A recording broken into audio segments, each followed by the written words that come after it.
ఆయన యేసుక్రీస్తు నామమున ఈ ఉదయకాలం చేరి వచ్చిన మీ అందరికీ హృదయపూర్వక వందనాలు. దేవుని వాక్యం చదువుకుందాం. 3 వచ్చిన భాగాలు. మొట్టమొదటిగా అపోస్తల కార్యం గ్రంథం 7వ అధ్యాయం 60వ వచనం చదువుకుందాం. అతడు మోకాళ్ళుని, ప్రభువా వారి మీద ఈ పాపం మోపకమని గొప్ప శబ్దంతో పలికెను. ఈ మాట పలికి నిద్రించాను. సౌలు అతని చావునకు సమ్మతించను. 50వ వచనం కూడా, పట్టణ వెలుపలికి అతనికి వెళ్ళగొట్టి రాళ్ళు రువి చంపిరి. సాక్షులు సౌలు అను ఒక యవనుని పాదముల యొద్ద తమ వస్త్రములు పెట్టిరి. సాల్ ద పర్సిక్యూటర్, హింసకుడు, హానికరుడు అని మొట్టమొదటిగా సౌలు గురించి మనం చూస్తున్నాం. తిమోతి రాసిన మొదటి పత్రిక 1వ అధ్యాయం 15-16 వచనాలు. పాపులను రక్షించుటకు క్రీస్తు యేసు లోకమునకు వచ్చిన వాక్యం నమ్మదగినది, పూర్ణాంగీకారముకు యోగ్యమై ఉన్నది. అట్టి వారిలో నేను ప్రధానుడను. ఆయనను నిత్యజీవ నిమిత్తం తను విశ్వసించుబోవారికి నేను మాదిరిగా ఉండులాగున తన పూర్ణమైన దీర్ఘశాంతమును ఆ ప్రధాన పాపిని నాయందు కనపరచునట్లు నేను కనికరింపబడితిని. నేను మాదిరి, పాల్ పర్సిక్యూటర్ కాదు, పాల్ ప్యాటర్న్, మాదిరి. తిమోతికి రాసిన 2వ పత్రిక 4వ అధ్యాయం 7-8 వచనాలు. మంచి పోరాటం పోరాడుతుని, నా పరుగు కడముట్టించుతుని, విశ్వాసమును కాపాడుకుంటుని. ఇక మీదట నా కొరకు నీతి కిరీటం ఉంచబడింది. అది ఆ దినమందు నీతిగల న్యాయాధిపతి అయిన ప్రభు అది నాకు మాత్రమే కాకుండా తన ప్రత్యక్షతను అపేక్షించు వారందరికీ అనుగ్రహించను. నీతి కిరీటం ఉంది. Paul the prize winner. Persecutor, హింసకుడు, చివరికి ఏమాడు చెప్పండి? ప్రైజ్ విన్నర్, బహుమానం, కిరీటం పొందేవాడయ్యాడు. డియర్ బ్రదర్స్, అది ఎవరికైనా సాధ్యమే. ఈ సమయం అందు అపోస్తలుడైన పౌలు జీవితంలో నుంచి కొన్ని అంశాలు ధ్యానం చేయాలని ఆశ కలిగి ఉన్నాను. గత 2 దినాలు ఎల్డర్స్ డీకన్స్ కాన్ఫరెన్స్ జరిగింది. సేవ భారత్లో మరి అనేక మంది ఎల్డర్స్, సేవకులు, పెద్దలు వచ్చారు. చాలామంది దైవజన్, వారి యొక్క సాక్ష్యాలు, వారి యొక్క అనుభవాలు, అనేకమైన సెషన్స్ జరిగినాయి. ఆ సెషన్ అంతటిలో ఎక్కువగా అపోస్తలుడైన పౌలు జీవితమే ప్రతిబింబించబడింది. ఎక్కువగా ఆయన పత్రికలు, ఆయన జీవితం ఎక్కువగా అక్కడ తెలియచేయబడింది. ఆలోచన చేసినప్పుడు మరి విశ్వమంతటికి యేసు ప్రభువును విశ్వసించబో వారందరికీ మాదిరి ఎవరు చెప్పండి? అపోస్తలుడైన పౌలు. ఆ మాట ఎంత శ్రేష్టమైంది. 1 తిమోతి 1:16లో విశ్వసించబో వారందరికీ మాదిరిగా ఉండేలాగున దేవుడు నియమించాడు. ప్యాటర్న్. ఇప్పుడు నమ్ముకునే వారికి, అంతకుముందు నమ్ముకున్న వారికి, ఇక ముందు నమ్ముకోబోయే వారికి మాదిరి ఎవరంటే మార్టిన్ లూథర్ కాదు, ఆయన గొప్ప భక్తుడే. జార్జ్ ముల్లర్ కాదు, ఆయన గొప్ప భక్తుడే. బిల్లీ గ్రామ్ గారు కాదు, ఆయన కూడా గొప్ప భక్తుడే. సైలస్ ఫాక్స్ గారు, ఆయన గొప్ప భక్తుడే. బక్సింగ్ గారు గొప్ప భక్తుడే. ఇంకా ఎంతమైన శ్రేష్టమైన బ్రదర్స్ అండ్ సిస్టర్స్, మిషనరీస్ ఉన్నారు. కానీ దేవుడు ఏర్పాటు చేసిన ప్యాటర్న్, మాదిరి ఎవరంటే అపోస్తలుడైన పౌలు. నేటి క్రైస్తవ ప్రపంచంలో మనం జ్ఞాపకం చేసుకుంటే పౌలు గురించిన అంశం చాలా తక్కువగా బోధించబడుతుంది. దేవుడు నియమించిన మాదిరేమో అపోస్తలుడైన పౌలు. కానీ నాటి బోధకులు, సేవకులు, సామాన్య విశ్వాసులు, క్రైస్తవులు పౌలు గారు కాదు కానీ ఓల్డ్ టెస్టమెంట్లో ఉన్న అనేకమైన వ్యక్తులను మాదిరిగా పెట్టుకున్నారు. చాలా ఎక్కువ మందికి ఇష్టపడే వ్యక్తి ఎవరంటే అబ్రహాం. ఎందుకంటే ఆయన మంచి ధనవంతుడు, ఆరోగ్యవంతుడు, హెల్త్ ఉంది, వెల్త్ ఉంది, ఫేమ్ ఉంది, మనకు తెలిసిందే కదా, గొప్ప ఆశీర్వాదాలు ఉన్నాయి. కాబట్టి ఎక్కువగా ధ్యానించే వ్యక్తి ఎవరంటే అబ్రహాం. ఈ ప్రాస్పరిటీ స్పీకర్స్ కూడా, ఈ టీవీ స్పీకర్స్ కూడా ఎక్కువగా ఏ అంశం నుంచి చెప్తారు చెప్పండి? అబ్రహాము, లేకపోతే దావీదు, గొర్రెల కాపరి నుంచి రాజు అయ్యాడు, ఇప్పుడు నువ్వు కూడా ఏం కావచ్చు చెప్పండి? యేసుప్రభు నమ్ముకుంటే గొర్రెల కాపు నుంచి ఎక్కడికి వెళ్ళాడు చెప్పండి? రాజయ్యాడు. కాబట్టి నీ స్థితి కూడా మారిద్దని సొలొమోన్, ఆయన జ్ఞానం, ఆయన దావీద్, ఆ విధంగా ఓల్డ్ టెస్టమెంట్లో ఉన్న అనేకమైన అంశాలు తీసుకున్నారు. కానీ డియర్ బ్రదర్స్ అండ్ సిస్టర్స్, దేవుడు సర్వమానవాళికి ఈ యుగంలో ఒక ప్యాటర్న్గా పెట్టిన వ్యక్తి ఎవరంటే అపోస్తులైన పౌలు. ఆయన జీవితాన్ని 2 మాటల్లో చెప్పాలి అంటే, సౌలుగా ఆరంభమయ్యాడు, చివరి పత్రికలో పౌలను నేను రాయిచున్నానన్నాడు, పౌలుగా ముగించబడ్డాడు. సౌలుగా ఎలా ఉన్నాడు చూస్తున్నాం 7వ అధ్యాయంలో. ఫస్ట్ మెన్షన్, ఒక హింసకుడుగా, ఒక దోషకుడుగా, ఒక నరహంతకుడుగా ఉన్నాడు. మొట్టమొదటి క్రైస్తవ హతసాక్షి ఎవరు అంటే స్టెఫెన్. స్టెఫెన్ను చంపినప్పుడు అక్కడ సాక్షి ఎవరండి? ఎన్నో మంది ఉన్నారు, పరిసయ్యులు ఉన్నారు, శాస్త్రులు ఉన్నారు. ఆ సన్హెద్రి సభ ఎదుట ఎంతో గొప్ప సమూహం ఉంది. వారందరూ ఆ యొక్క స్టెఫెను సందేశం విని పళ్ళు కొరికారు, రాళ్ళు రువ్వారు, అతన్ని చంపారు. దాని మొత్తానికి రింగ్ లీడర్ ఎవరంటే సౌలు. ఒక పర్సిక్యూటర్గా ఉన్నాడు. అందుకనే తిమోతికి రాసిన మొదటి పత్రిక 1వ అధ్యాయం 12 చదవండి. పూర్వం దోషకుడు, హింసకుడును, హానికరుడు. ఎప్పుడంట? బిఫోర్.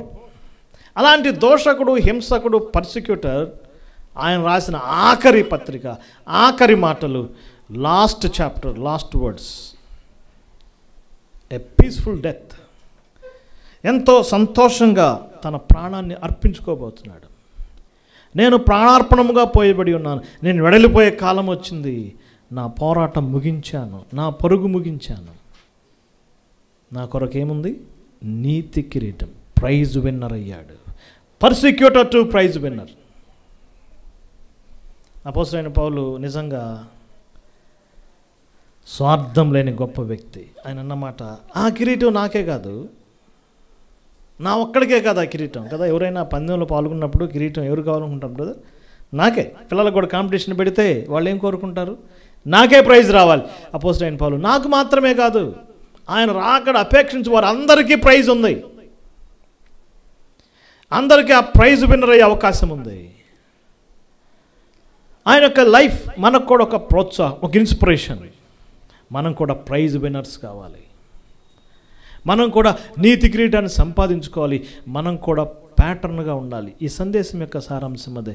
ఆయన లైఫ్, ఆయన జీవితంలో నుంచి కొన్ని విషయాలు మనం ఇప్పుడు క్లుప్తంగా ధ్యానం చేయబోతున్నాం. ఒకటే మైండ్లో పెట్టుకోండి, పర్సిక్యూటర్ టు ప్రైజ్ విన్నర్.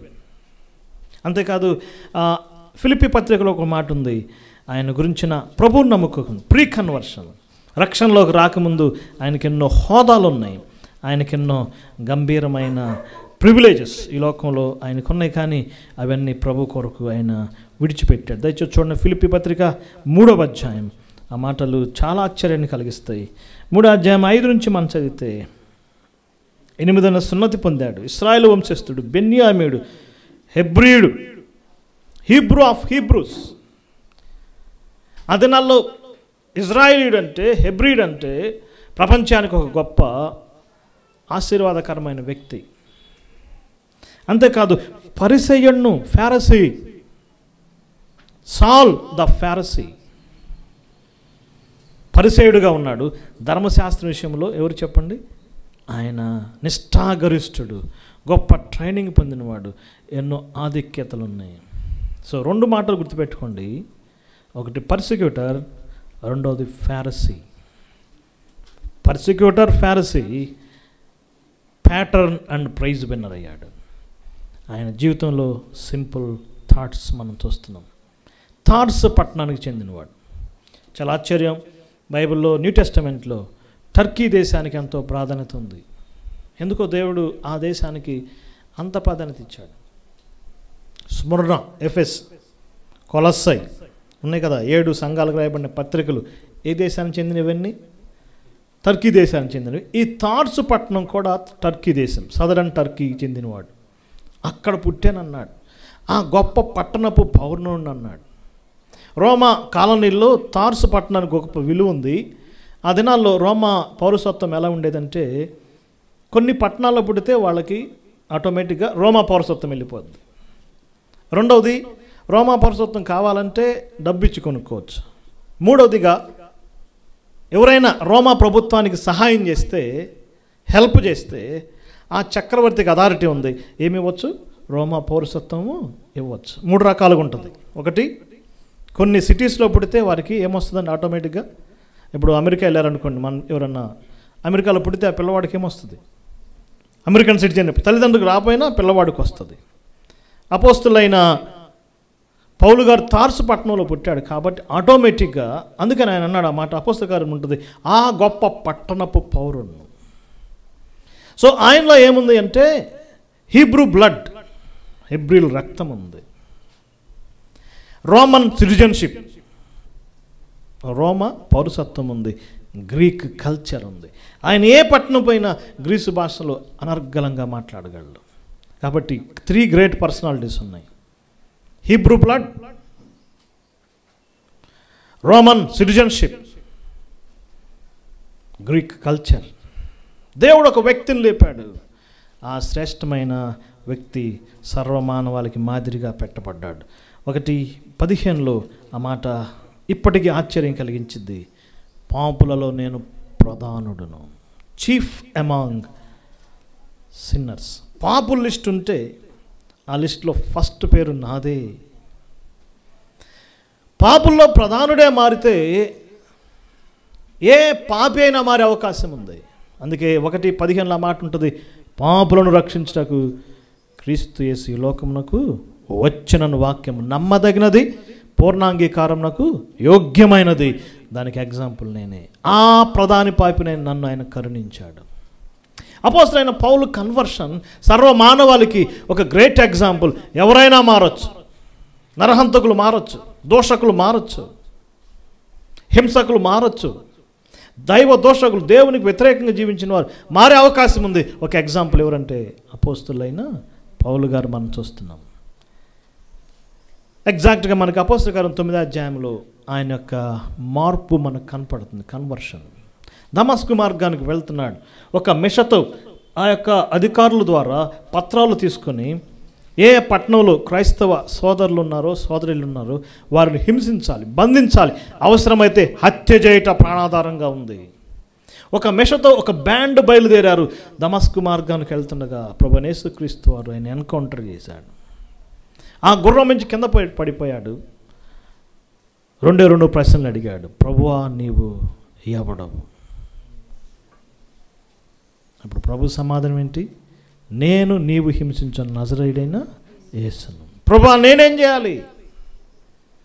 2 గొప్ప ప్రశ్నలు వేశాడు. దయచేసి చూద్దాం, చూడండి. ఈ 2 ప్రశ్నలు చాలు మానవాళికి. ప్రభువా నువ్వు ఎవరవు? దయచేసి చూడండి. అపోస్తల కార్యం గ్రంథం 9వ అధ్యాయం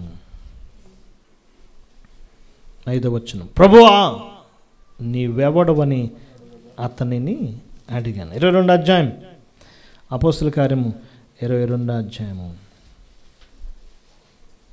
10వ వచనం. అప్పుడు నేను ప్రభువా నేనేం చేయాలి? 2 గొప్ప ప్రశ్నలు అపోస్తలుడైన ఆ యొక్క లేకపోతే సౌలును ఆయన జీవితం గతిని మార్చివేసింది. Lord who are you? ఈ లోకంలో మనం తెలుసుకోవాల్సింది ఆయన గురించే. ఈ లోకంలో మనం ఆయన గురించిన అనుభవ జ్ఞానం, ఆయన ప్రభువైన యేసుక్రీస్తు యొక్క వ్యక్తిత్వం, ఆయన నేమ్స్, ఆయన అట్రిబ్యూట్స్, ఆయన గుణగణాలు, ఆయన వ్యక్తిత్వం క్రిస్టాలజీ అంటారు. ఆయన వర్జిన్ బర్త్, ఆయన డెత్, ఆయన రిజరెక్షన్, ఆయన అసెన్షన్, ఆయన కమింగ్. ప్రతి విశ్వాసి నేర్చుకోవాలి. ప్రభువా నీవు ఎవడు? 2వది ప్రభువా నేనేమి చేయాలి? టోటల్ లైఫ్ ఈ డెడికేట్ చేసుకున్నాడు.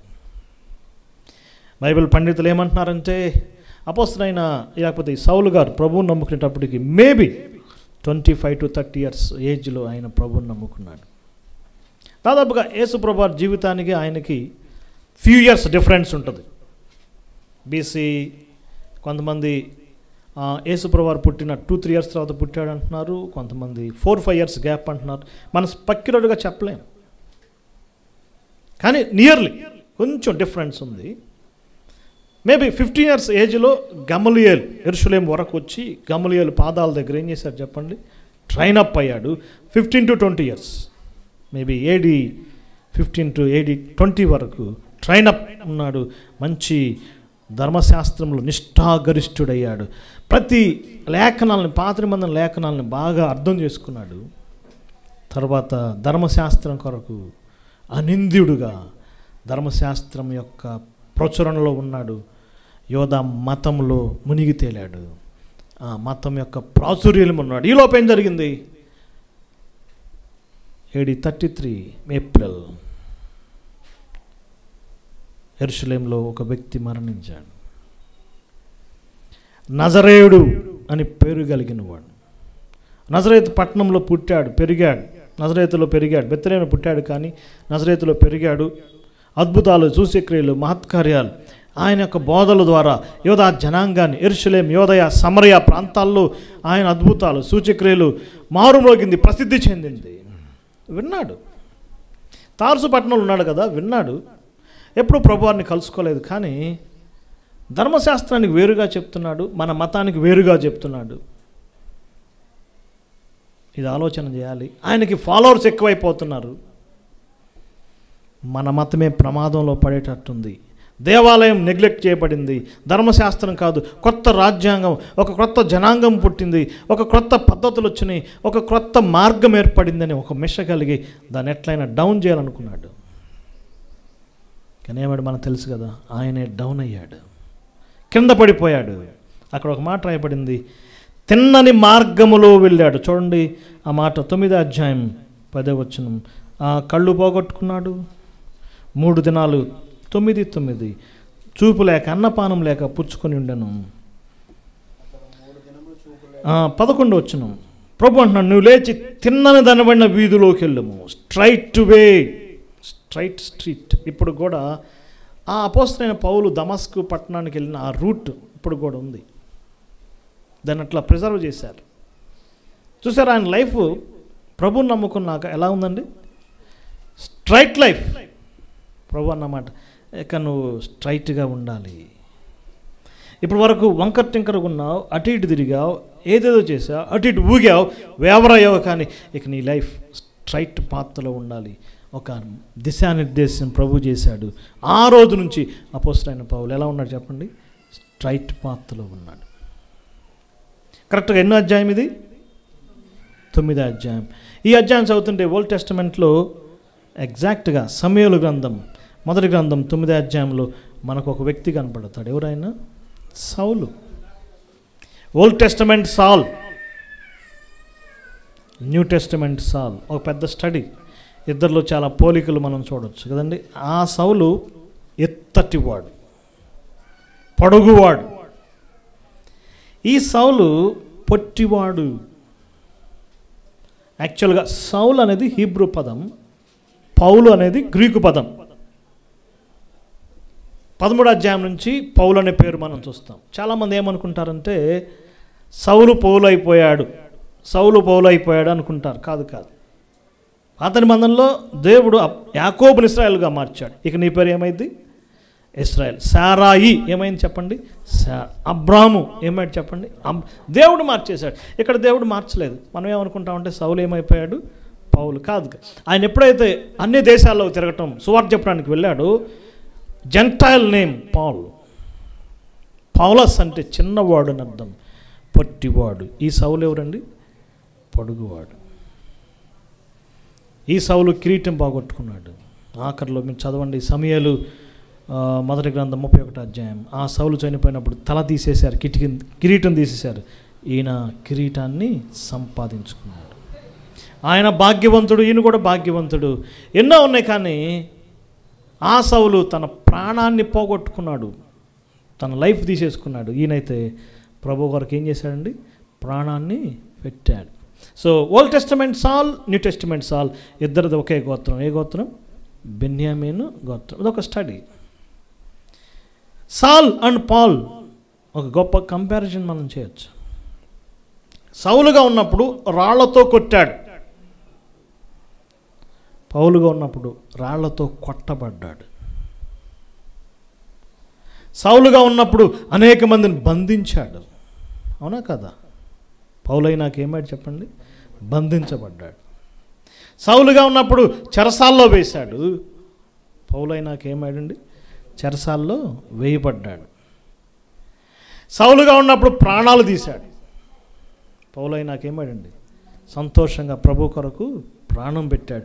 So Saul and Paul, a great conversion, a great transformation మనం చూస్తున్నాం. ఇది అపోస్తల కార్యం 9వ అధ్యాయంలో సౌలు యొక్క ఆరంభం మనం చూస్తున్నాం. కానీ ఈ సౌలు కన్వర్ట్ అయిన దగ్గర నుంచి, ఈ పర్సిక్యూటర్ ప్రభువుని తెలుసుకున్న దగ్గర నుంచి ప్రైజ్ విన్నర్, కిరీటం సాధించడానికి చాలా ప్రయాసపడ్డాడు.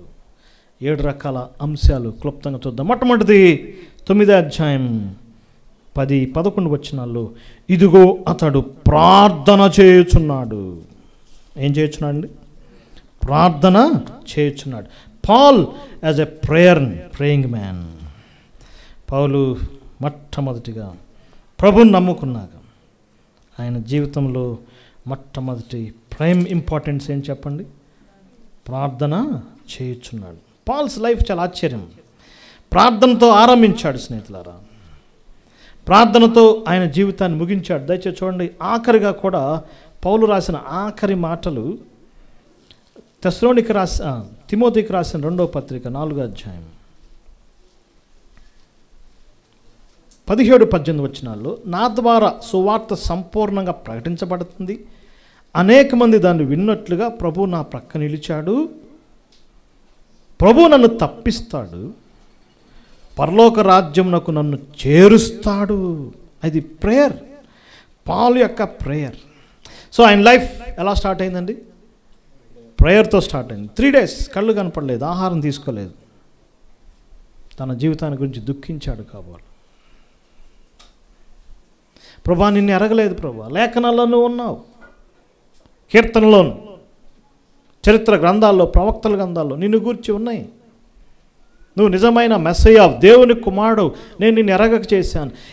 ఆయన పశ్చాత్తాపడటానికి 3 days పట్టింది బ్రదర్స్. ఎన్ని రోజులు పట్టిందండి? 3 days. 3 days వరకు ఏం చేస్తున్నాడు చెప్పండి? ఎవరు భోజనం చేయమన్నా చేయట్లేదు. తన జీవితాన్ని గురించి ఏం చేస్తున్నాడు? ఆయన విలపిస్తున్నాడు, ప్రార్థిస్తున్నాడు. ఇంకా మీరు చదవండి, అపోస్తలుడైన పౌలు ప్రార్థనలో ఒక పెద్ద అంశమే. ఎన్నో మెసేజ్లు చెప్పొచ్చు. ముఖ్యంగా ఎఫెసీ పత్రిక, ఫిలిప్పీ పత్రిక, ఆయన జైల్లో ఉండి రాసిన పత్రికలో చాలాసార్లు ఏముంటుందంటే, నేను ప్రార్థన చేయుచున్నాను, నేను ప్రార్థన చేయుచున్నాను, నేను ప్రార్థన చేయుచున్నాను. చాలా పత్రికలు అంటాడు, నా కొరకు ప్రార్థన చేయండి అంటాడు లేదా? ఈనాడు ఏమంటారంటే, పెద్ద పెద్ద సెలబ్రిటీ స్పీకర్స్, నేను నిన్నాను జాన్ వెస్లీ గారి మిస్సెస్, ఆమె ఒక షార్ట్స్లో చెప్తుంది, ఒక యవనస్తురాలు నా దగ్గరికి వచ్చిందంట, నా గురించి ఆరోగ్యం కొరకు ప్రార్థన చేయండి, నా ఒళ్ళంతా మంట అయిపోతుంది, నా ఒళ్ళంతా కాలిపోతుంది సిస్టర్, ప్రార్థన చేయండి అంది. నేను అట్లా ప్రార్థన చేశాను అంతే, ఆమెలో ఉన్న అపవిత్రాత్మ పోయిందని చెప్తుంది. అవునా?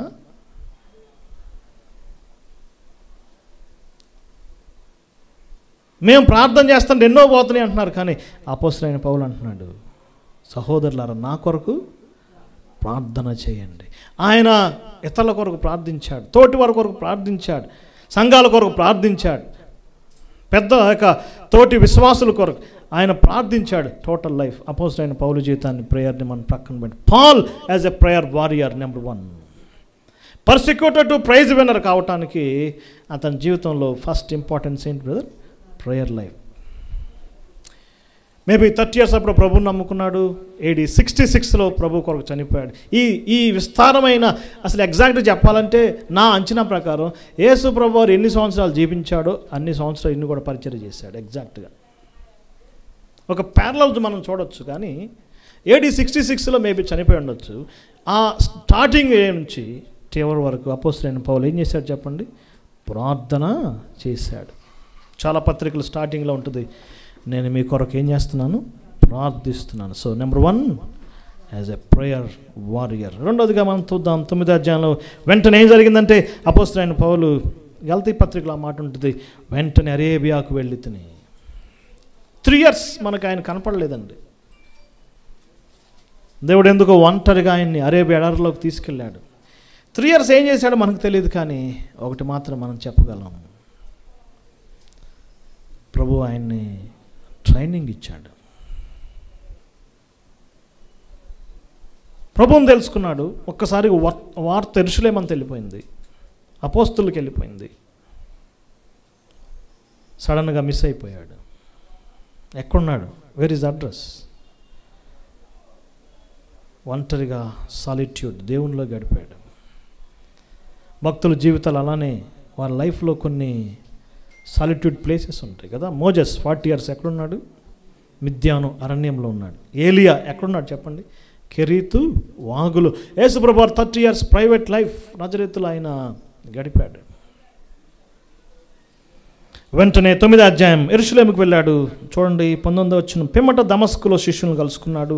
తర్వాత సమాజ మందిరాల్లోకి వెళ్ళాడు. యేసే దేవుని కుమారుడని ప్రకటిస్తున్నాడు. Paul as a preacher. మొట్టమొదటిది ప్రేయర్ వారియర్, రెండోది ఏంటి? ప్రీచర్. యెరూషలేం, దమస్క్. 11వ అధ్యాయం అంతియోక్య. 13వ అధ్యాయం నుంచి అంతియోక్య నుంచి అనేక ప్రయాణాలు చేశాడు. Province to provinces, countries to countries, counties to counties. యెరూషలేము నుంచి రోమ్ వరకు విస్తృతమైన ప్రయాణాలు చేశాడు. Preacher and teacher. సువార్తను ప్రకటించాడు. 9వ అధ్యాయం దయచేసి చూస్తారా? 15 వచనం, 9-15. అపోస్తలుడైన లేకపోతే సౌలు ప్రభువుని తెలుసుకున్నప్పుడు ఆయనకి ఇవ్వబడిన బ్లూ ప్రింట్ ఏంటంటే, నీ పనేంటి? అన్యజనులకును రాజులకును ఇశ్రాయేలులకును ఏం చేయాలి? సువార్త ప్రకటించాలి. ఎవరికి ప్రయారిటీ? ప్రయారిటీ ఎవరికండి? అన్యజనులకి. స్టార్టింగ్ ఎవరికి బ్రదర్? అన్యజనులకి. అప్పుడు వరకు ఎవరికి చెప్పారు చెప్పండి? పేతురు కానీ వాళ్ళంతా ఇశ్రాయేలుకి చెప్పారు. కానీ సాల్ నీకు ఇచ్చిన బ్లూ ప్రింట్ ఇజ్రాయేల్ కాదు, నీ హై ప్రయారిటీ ఎవరికి? అన్యజనులకి చెప్పాలి. కానీ ఈయనకు ఒక అలవాటు ఉండేది ఏంటంటే, ఏ పట్టణం పోయినా ఫస్ట్ వాళ్ళ జాతి వాళ్ళని పిలుచుకునేవాడు. వాళ్ళ జాతి వాళ్ళంటే ఎవరు? ఇజ్రాయెల్స్. వాళ్ళకి సువార్త చెప్పేవాడు. వారు విశ్వసించేవాళ్ళు కాదు. ఈయన రాళ్లతో కొట్టి వదిలేసేవాళ్ళు. అప్పుడు పోయి ఎవరికి చెప్పేవాడండి? అన్ని జనులకు చెప్పేవాడు. నెక్స్ట్ మళ్ళీ ఏ పట్టణం పోయినా నా స్వజాతీయులు రక్షించబడాలని నా యొక్క ఆశ. అవసరమైతే క్రీస్తు నుంచి ఏం కావాలి? వేరే పోవాలి. 22వ అధ్యాయంలో అపోస్తలుడైన సౌలు గారి ప్రభు కనపడేమన్నా అంటే 22-21, ఎందుకయ్యా వాళ్ళ దగ్గరికి వెళ్తావు? వాళ్ళు నమ్మరు. దూరముగా నిన్ను పంపిస్తున్నాను, అన్ని జనుల యొద్దకు వెళ్ళిపోమన్నాడు. అన్ని జనులకు అపోస్తలుడు, అన్ని జనులకు సువార్థికుడు, అన్ని జనులకు బోధకుడు, అన్ని జనులకు అన్ని ఎవరు చెప్పండి? పౌలు గారు. తిమోతికి రాసిన మొదటి పత్రిక 2వ అధ్యాయం 7వ వచనం, అన్యజనులకు బోధకుడుగా నియమించబడ్డాను. Preacher, teacher. అందుకే 9-15 ఉన్న మాట అటు నోట్ చేసుకోండి. ఇప్పుడు 2వ అధ్యాయం తిమోతికి రాసిన 2వ పత్రిక 4వ అధ్యాయం 17 వచనం ఆయన ముగింపు మాట్లాడుతున్నాడు. అన్ని జనులకు నేను సువార్తను సంపూర్ణంగా ప్రకటించాను. నా యొక్క వర్క్ కంప్లీట్ అయిపోయింది. ఉందన్నమాట. 4:17.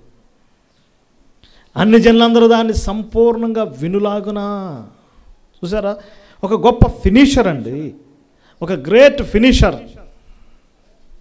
ఓల్డ్ టెస్టమెంట్ కోవలో Noah a great finisher, Moses a great finisher. అవునా కదా? వారికి ఇచ్చిన పని ఏం చేశారు? వారు సంపూర్ణం చేశారు. సువార్తలో యేసుప్రభు వారు ఎవరు చెప్పండి? ఏ గ్రేట్ ఫినిషర్, సమాప్తమైన పని. ఇప్పుడు అపోస్తలుడైన పౌలు కూడా ఆ గొప్ప బ్లూ ప్రింట్ అన్ని జనులకు సువార్త చెప్పాలని అపాయింట్మెంట్లో ఉంది. ఇప్పుడు దాన్ని కంప్లీట్ చేశాడు. నేను సంపూర్ణంగా సువార్త ప్రకటించాను. అందుకే ఒక మాట అన్నాడు, మంచి పోరాటము పోరాడితిని, నా పరుగు కడముట్టించితిని. 3 మాటలు ఉపయోగించాడు అక్కడ. గ్రీకులకేమో పరుగు పందాలు, ఒలింపిక్స్ అప్పుడే స్టార్ట్ అయినాయి. రోమన్స్కేమో ఫైటింగ్స్, వార్స్, యుద్ధాలు చేసుకోవటం వాళ్ళకు ముఖ్యం. ఇజ్రాయెల్స్కేమో మతం, ఫెయిత్ ముఖ్యం. కాబట్టి ముగ్గురికి చెప్తున్నాడు కదా. విశ్వాసం కాపాడుకున్నాను ఎవరికి? ఇశ్రాయేలుకి చెప్పేశాడు. మంచి పోరాటం పోరాడని ఎవరికి చెప్పాడు? రోమన్స్కి చెప్పాడు. నా పరుగు కడ ముట్టించాను ఎవరికి చెప్తున్నాడు చెప్పండి? ఏ గ్రేట్ ఫినిషర్. రెండవది ప్రీచర్ అండ్ టీచర్. మూడవదిగా మనం చూస్తున్నాం, మనం కూడా సువార్త ప్రకటించడానికి ఆయన గొప్ప ప్రేరణ. ఆయన పలికిన మాట, అయ్యో సువార్త ప్రకటించని యెడల నాకు శ్రమ. మూడవదిగా Paul as a pioneer. Pioneer అంటే దార్శనికుడు. కొత్త ప్రదేశాలు వెళ్ళి కొత్తగా ఆరంభాలు చేశాడు. చూడండి ఒకసారి రోమాపత్రిక 15 అధ్యాయం 19 వచనంలో, క్రియల చేతను, గురుతులు బలము చేతను, మహత్కార్యములు బలము చేతను, పరిశుద్ధాత్మ బలము చేతను క్రీస్తు నా ద్వారా చేయించాడు. కాబట్టి యెరూషలేము మొదలుకొని చుట్టూనున్న ప్రదేశంలోకి ఇల్లూరికి వరకు క్రీస్తు సువార్తను సంపూర్ణంగా ప్రకటించున్నాను. నేనైతే మరొకని పునాది మీద కట్టబడుకు నిమిత్తం ఆయన గురించిన సమాచారం ఎవరికి తెలియబడలేదో మనం చూద్దాం చెప్పినట్టుగా క్రీస్తు నామ మెరగని చోట్లను సువార్త ప్రకటింపవలనని మిక్కిలి ఆశ గలవాడినై ఉన్నా. క్రీస్తు నామ మెరగని చోట్లు, న్యూ ప్లేసెస్. అప్పుడప్పుడు మీరు పెద్ద పెద్ద అడ్వర్టైజ్మెంట్ చూస్తారు, Vijaya diagnostics a pioneer in diagnostics అంటారు. అంటే డయాగ్నోస్టిక్స్ దాంట్లో మేమే మొట్టమొదటి వారు. ఏదైనా కంపెనీ ఉందనుకోండి, పయనీర్ అంటే ఏంటి? ఆరంభికులు, ప్రారంభికులు. అపోస్తలుడైన పౌలు ఏంటి? ఏ పట్టణం పోయినా, ఎక్కడికి పోయినా దాని యొక్క పయనీరింగ్ మినిస్ట్రీ అంట. మేము కూడా మరి ఏదన్నా చిన్న మందిరం కట్టాలి అని ఆలోచన చేసినప్పుడు ఎక్కడ ఎతికినా కూడా ఆ స్థలం దగ్గర ఒక చర్చ్ ఉండేది. డిసప్పాయింట్ అయిపోవాలి. ఎందుకు? ఆల్రెడీ ఏముంది? చర్చ్ ఉంది. ఇంకో చోట కూడా దాదాపుగా ఇంకా స్థలం తీసుకోవటం అయిపోయింది అనుకున్న టైంలో అక్కడ దగ్గరలోనే ఒక అసెంబ్లీ ఉంది 2 కిలోమీటర్స్లో. వాళ్ళని అడిగాను, ఇక్కడ మరి మాకు స్థలం అనుకూలంగా ఉంది, తీసుకుంటే మీకు ఏమన్నా కాంపిటీషన్ అయిద్దా అంటే, మాకేం కాదు బ్రదర్ అన్నారు. కానీ మాకు మనసు ఒప్పలేదు, దేవుడు దాన్ని తప్పించాడు. ఒక న్యూ ప్లేసెస్కి వెళ్ళాలి. మన ఆధ్యాత్మిక జీవితంలో ఒక పైనీరింగ్ మినిస్ట్రీ చేయాలి. ఏదో ఒకటి కొత్తది ప్రభు కొరకు ఆరంభించాలి. పాల్ ఆయనలో ఉన్న ప్రత్యేకత ఏంటంటే ఆయన ఒక దార్శనికుడు. అంతేనా? తెలుగులో పైనీర్ అంటే మార్గదర్శకుడు, దిశానిర్దేశకుడు. డియర్ బ్రదర్స్ అండ్ సిస్టర్స్, నీవు నేను కూడా ఆయన కొరకు ఏదో ఒక పైనీరింగ్ మినిస్ట్రీ, ఏదైనా ఒక కొత్తది మనం ఆయన కొరకు ఆరంభించగలిగితే మనం ప్రైజ్ విన్నర్స్ అవుతాం. ఈనాడు నిజంగా చాలామంది యవనస్తులు, దేవుని పట్ల ఆసక్తి కలిగిన వారు, దేవుని కొరకు ఏదో ఒకటి చేయాలని, రైట్ వేలో చేయాలని, రాంగ్ వేలో చేయాలనుకునే వాళ్ళు చాలామంది ఉన్నారు. కానీ రైట్ వేలో చేయాలని చాలా ప్రయత్నాలు చేస్తున్నారు. ఏదో ఒక రకంగా సువార్త ఒక కొత్త ఐడియాతో తీసుకెళ్ళటానికి. ఈ మధ్య వాట్సాప్లో చూశాను, ఒక సహోదరుడు ఒక పెద్ద సువార్త టెక్స్ట్ పట్టుకుని అలా రోడ్డు మీద నిలబడ్డాడు. అంతే, ఏం సువార్త చెప్పట్లేదు. పెద్ద హైవే పక్కన ఏం చేస్తున్నాడు చెప్పండి? ఒక పెద్ద గాస్పెల్ టెక్స్ట్ పట్టుకుని అలా నిలబడి ఉంటున్నాడు. కొంతమంది వచ్చి అడుగుతున్నారు, కొంతమంది వచ్చి బెదిరిస్తున్నారు, కానీ అతనేం బెదరట్లేదు. ఏ పైనీరింగ్ మినిస్ట్రీ. ఇంకొక సహోదరు గురించి నేను విన్నాను, ఎక్కడ పెద్ద పెద్ద కొండల మీద, రాళ్ల మీద ఆయన సువార్త వాక్యాలు రాసేవాడంట. ఆయన పేరు నేను వినలేకపోయాను. ఎక్కువ దేశమంతా తిరిగి అన్ని భాషల్లో, చాలా భాషలు ఏం చేశాడు? సువార్త ప్రకటించాడు. ఏ పైనీరింగ్ మినిస్ట్రీ. మనం కూడా ఏం చేయాలండి? ఒక క్రొత్త పని ప్రభు కొరకు ఆరంభించాలి. అపోస్తలుడైన పౌలులో ఉన్న ప్రత్యేకత ఏంటి అంటే కొత్త ప్రదేశాల్లో కొత్త ఆరంభాలు చేయటం. కొరింథ్, తెస్సలోనిక, ఏ పట్టణం పోయినా ఏ న్యూ బిజినెస్ ఆయన ప్రభు కొరకు ఆయన ఏర్పాటు చేసినట్టు మనం చూస్తున్నాం. నాలుగోదిగా కొరింథీయులకు రాసిన మొదటి పత్రిక. Prayer warrior, Paul as a prayer warrior, Paul as a preacher and teacher, Paul as a pioneer. మూడోదిగా కొరింథీయులకు రాసిన మొదటి పత్రిక 3వ అధ్యాయం 6వ వచనం. నేను నాటితిని, అపోల్లో నీళ్లు పోసెను, వృద్ధి కలగజేసిన వాడు దేవుడే. ఏంటి చెప్పండి? నేను నాటితిని, పాల్ యాజ్ ఎ ప్లాంటర్. సంఘాలు కట్టాడు. అపోస్తలుల కార్యం 16వ అధ్యాయం, అక్కడున్న మాట చాలా ఆశ్చర్యపరిచింది నన్ను. 16వ అధ్యాయం 5వ వచనం. గనుక సంఘములు విశ్వాసమందు స్థిరపడుచు అనుదినము లెక్కకు ఏమవుతుంది? విస్తరించుచుండెను. అపోస్తలుల కార్యం ఆరంభంలోనేమో అనుదినము శిష్యుల సంఖ్య పెరుగుతున్నట్టుంది. 16 అధ్యాయానికి వచ్చేసరికి పౌలు టీం ఎప్పుడైతే ఎంటర్ అయ్యాడో, పౌలు ఎప్పుడైతే తన యొక్క టీంతో స్టార్ట్ అయ్యాడో, దేశాలు తిరగడం ప్రారంభించాడు. ఆత్మలు కాదు, ఏమవుతున్నాయి, సంఘాలు పెరుగుతున్నాయి. అనుదినం డైలీ కొత్త చర్చెస్ ఏర్పడుతుందండి. ఎంత ఆశ్చర్యం బ్రదర్. 3 సంవత్సరాలు 10 సంవత్సరాలు కష్టపడితే కానీ ఒక చర్చ్ ఏర్పడట్లేదు. ఎన్ని సంవత్సరాలు కష్టపడితే? 10 years, 15 years, 20 years కష్టపడితే ఒక కొత్త అసెంబ్లీ కట్టగలుగుతున్నాం. కానీ పౌలు టైంలో ఏమవుతుంది, ఏ పట్టణం పోయినా డైలీ డే బై డే ఏమవుతుందండి, అనుదినము కొత్త సంఘాలు ఏర్పడుతున్నాయి. ప్లాంటేషన్. నేను నాటితనే. కొరింథీ సంఘాన్ని స్థాపించింది ఆయనే, తెస్సలోనిక సంఘాన్ని స్థాపించింది ఆయనే, ఫిలిప్పీ సంఘాన్ని స్థాపించింది ఆయనే. చాలా సంఘాలు స్థాపించాడు. కొన్ని పరోక్షంగా ఆయన మినిస్ట్రీ ద్వారా కొలసీ సంఘం ఏర్పడింది. ఆయన కొలసీ పట్టణం దర్శించలేదు, కానీ ఆయన ఎఫెసులో చేసిన పరిచర్యను బట్టి అక్కడ విస్తరించింది. Paul as a planter.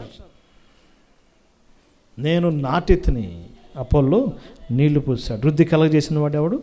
దేవుడే. డియర్ బ్రదర్స్ అండ్ సిస్టర్స్, మనం కూడా ప్లాంటర్స్గా ఉండాలి. ఈనాడు మనం కొత్త సంఘాన్ని ప్లాంట్ చేయలేకపోవచ్చు, కానీ ఒక వ్యక్తి జీవితంలో ప్రభువుకు సంబంధించిన ఒక విత్తనాన్ని వేయగలవు. ఒక సహోదరుడి జీవితంలో వాక్య సత్యాన్ని నాటగలవు. నీకు బాగా క్లోజ్గా ఉండేవారికి వాక్య సత్యము, సంఘ సత్యము, సహవాస సత్యము, రాకడ సత్యం కదా. దేవుని వాక్యం దేంతో పోల్చబడింది? విత్తనంతో పోల్చబడింది. లోకాసు వార్తల మాట ఉంది కదండి. దేవుని వాక్యం దేంతో పోల్చబడింది? విత్తనం. మనం కూడా ప్లాంటర్స్గా ఉండాలి. ఒక మదర్గా వారి చిల్డ్రన్లో వాక్యాన్ని విత్తగలము. ఒక బిజినెస్ మెన్గా ఎంప్లాయీస్లో దేవుని వాక్యాన్ని మనం ప్లాంట్ చేయగలం. Dear brothers and sisters, Paul as a planter. నేను నాటితని. ఎన్నో మనం చూడొచ్చు, కానీ ఆయనలో ఉన్న గొప్ప పరిచర్య. ఆయన ఎవరు? ప్లాంటర్. అపోస్తల కార్య గ్రంథం 13వ అధ్యాయం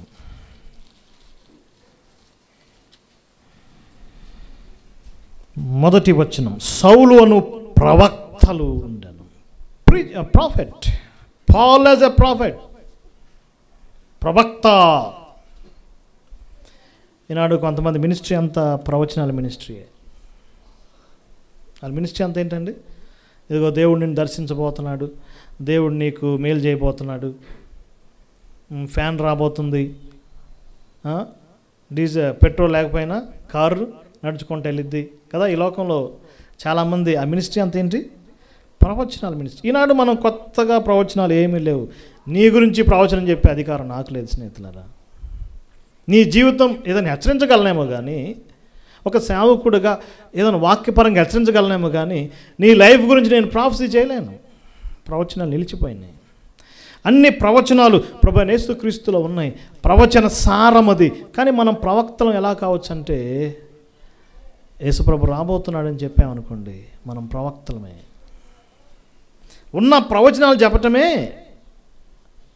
చెప్పండి ఏంటండి, జనం మీదకి జనం రాబోతుంది, రాజ్యం మీదకి రాజ్యం రాబోతుంది, అక్రమం విస్తరిస్తుంది, అన్యాయం ప్రబలిపోతుంది, ప్రపంచ పరిస్థితులు మారబోతున్నాయి, అనేకమైన ప్రవచనాలు. ఇజ్రాయెల్ దేశానికి ఏం కాబోతుంది, మన స్నేహితులతో, బంధువులతో, వారితో వీరితో బైబిల్లో నుంచి ఇజ్రాయెల్కి సంబంధించిన ప్రవచనాలు, రాకడ ప్రవచనాలు మనం చెప్పుకుంటే చాలు.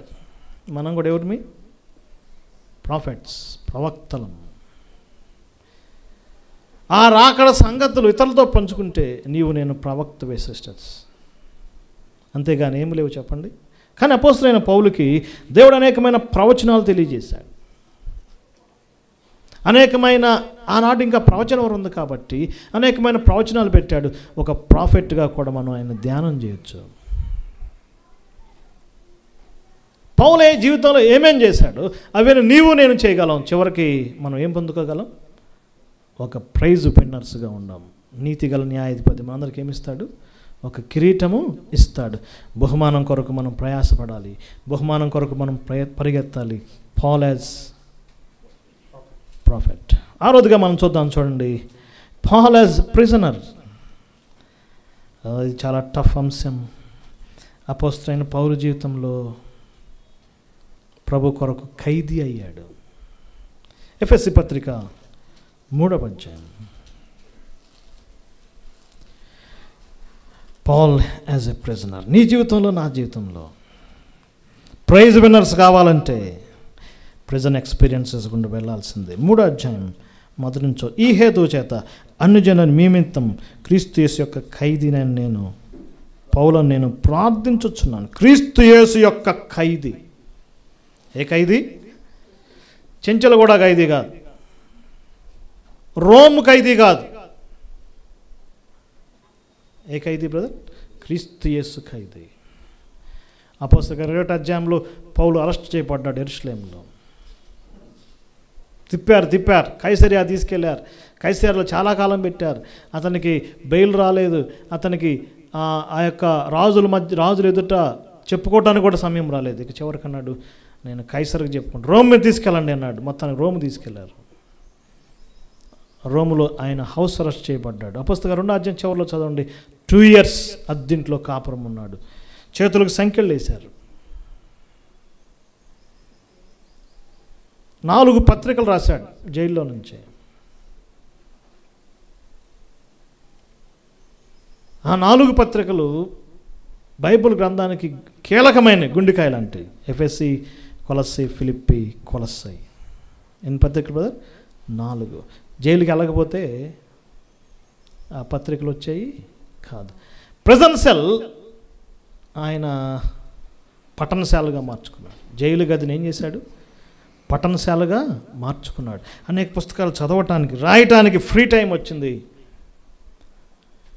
ప్రిజన్ సెల్ ప్రేయర్ సెల్ అయింది. ప్రార్థనలు చేశాడు ఆ జైల్లో. 2 years ఖాళీ. ఏం చేస్తాడు? అందరి కొరకు, పలానా సిస్టర్ కొరకు, పలానా బ్రదర్ కొరకు, పలానా సేవకుడు కొరకు, పలానా సంఘం కొరకు, పలానా, ఇక ఆయన లైఫ్ అంతా ప్రేయర్ చేస్తున్నాడు. ఖాళీ టైం ఏం చేస్తున్నాడు? ప్రైజింగ్, ప్రభువుని స్తుతిస్తున్నాడు కదా. ప్రార్థనా గదిని స్తుతిశాలగా మార్చుకున్నాడు. జైలు గదిని స్తుతిశాల, జైలు గదిని ప్రార్థనాశాల, జైలు గదిని పట్టణశాలగా మార్చుకున్నాడు. అంతేకాదు ఆయన జైల్లో ఉండి చాలామందిని రక్షించాడు. సువార్త చెప్పాడు. ఒక ఎగ్జాంపుల్, క్లాసిక్ ఎగ్జాంపుల్ ఎవరంటే ఒనేసిము. బంధకములో నేను కనిన నా కుమారుడైన ఒనేసిము. ప్రజెన్స్. ఈనాడు మనం జైలు వేయాల్సిన పని లేదు, కానీ మనకు కూడా అనేకమైన ఎఫ్లిక్షన్స్, కష్టాలు, శ్రమలు గుండా ఉన్నాయి. ప్రైజ్ విన్నర్స్ కావాలంటే ప్రెజెంట్ ఎక్స్పీరియన్సెస్ వెళ్ళాల్సిందే. ఏదో ఒక ఫేజ్ మన విశ్వాస జీవితంలో ఏదో ఒక టఫ్ టైం గుండా వెళ్ళాల్సిందే. అందుకే ఇంగ్లీష్లో మంచిది ఉంటుంది, నో పెయిన్ నో గెయిన్ కదా. No pain no gain. Joseph, Daniel, David వీళ్ళంతా డిఫరెంట్ ఎక్స్పీరియన్సెస్. కానీ మనం ఏం కోరుకోం? శ్రమలు కోరుకోం కదండి. మనం ప్రెజెన్స్ కోరుకోం, ప్యాలెస్లు కోరుకుంటాం. క్రైస్తవ జీవితంలో ఏది ముఖ్యం? Present experiences. ప్రభు కొరకు శ్రమలు, ప్రభు కొరకు నిందలు, ప్రభు కొరకు అవమానాలు. అపోస్తలుడైన పౌలు తర్వాత రిలీజ్ చేయబడ్డాడు. చరిత్రలో 2 years అయిపోయినాక రిలీజ్ చేయబడ్డాడు. మరలా కొన్ని దేశాలు తిరిగాడు. లాస్ట్లో మళ్ళీ అరెస్ట్ చేయబడ్డాడు. నీరో చక్రవర్తి ఖడ్గానికి బలైపోయాడు. జైల్లోనే చనిపోయాడు ఆయన. ఆ గొప్ప భక్తుడు చనిపోయేటప్పటికి గడ్డం పెరిగిపోయింది. సరైన వస్త్రాలు లేవు, బక్క చిక్కిపోయాడు. ఆఖరి మాటలు అన్నాడు, నేను వెడలిపోయే టైం వచ్చేసింది. హ్యాపీలీ, సంతోషంగా ప్రభు యుద్ధకు వెళ్తున్నాను. లాస్ట్ వర్డ్ చదవండి, తిమోతికి రాసిన 2వ పత్రిక అంతా చదవండి. ఆయన లాస్ట్ డేస్లో ఆయనకున్న రీజాయిస్, ఆయనకున్న ఆ యొక్క నిరీక్షణ ఎంత గొప్పది. Paul as prisoner.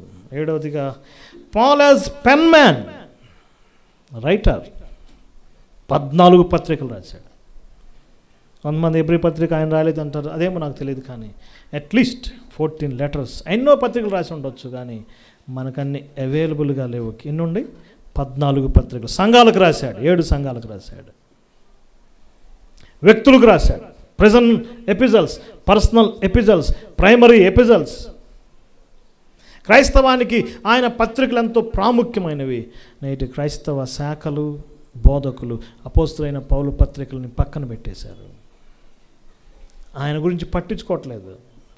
ఆయన పత్రికలకు ప్రాధాన్యత లేదు. అందుకే క్రైస్తవ్యానికి ఉద్యమం లేదు. ఆయన రాసిన పత్రికలు చాలా ప్రాముఖ్యమైనవి. ఐ ఎంకరేజ్ యూ, మిమ్మల్ని అందరూ నేను ఎంకరేజ్ చేస్తున్నాను.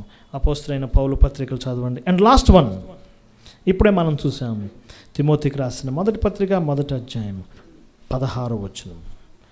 ఆయనను నిత్య జీవ నిమిత్తం తను విశ్వసించుకోవారికి నేను మాదిరి, ప్యాటర్న్. అపోస్తలుల కార్యగ్రంథం 20వ అధ్యాయం. ఒక ప్యాటర్న్, ఒక మాదిరి జీవితం జీవించాడు. మనం కూడా మాదిరి జీవితాన్ని జీవించి ముగించాలి. 20వ అధ్యాయము 35వ వచనం చివరిలో చదువుతున్నాను. అన్ని విషయాల్లో నేను మీకేం చేశాను? మాదిరి చూపించి. ఎన్ని విషయాల్లో? అన్ని. ఇన్ లవ్, ఇన్ సాక్రిఫైస్, ఇతరులను ప్రేమించడంలో, ఇతరులకు సహకరించడంలో, ఇతరులను ఓదార్చడంలో, స్నేహితులను సంపాదించుకోవడంలో, ఇక అన్ని విషయాల్లో నేను మాదిరి. Paul is a pattern. మనం కూడా ఏం కావాలి? మాదిరిగా ఉండాలి. అందుకే 2 times ఆయన పలికాడు, మీరు నన్ను పోలి నడుచుకోండి. ఇంకో 2 సార్లు ఏమో మమ్మును పోలి నడుచుకోండి అన్నాడు. మమ్ములంటే ఆయనతో పాటు ఉన్నవారు. 2 times మాత్రం ఏమన్నాడు చెప్పండి? నన్ను పోలి నడుచుకోండి. It's a challenge for us. చివరికి ఆయన జీవితం ఎలా ముగించబడిందో మనం చూస్తున్నాం. నా కొరకు ఏముంది? ఒక నీతి కిరీటం ఉంది. ఏ కిరీటం?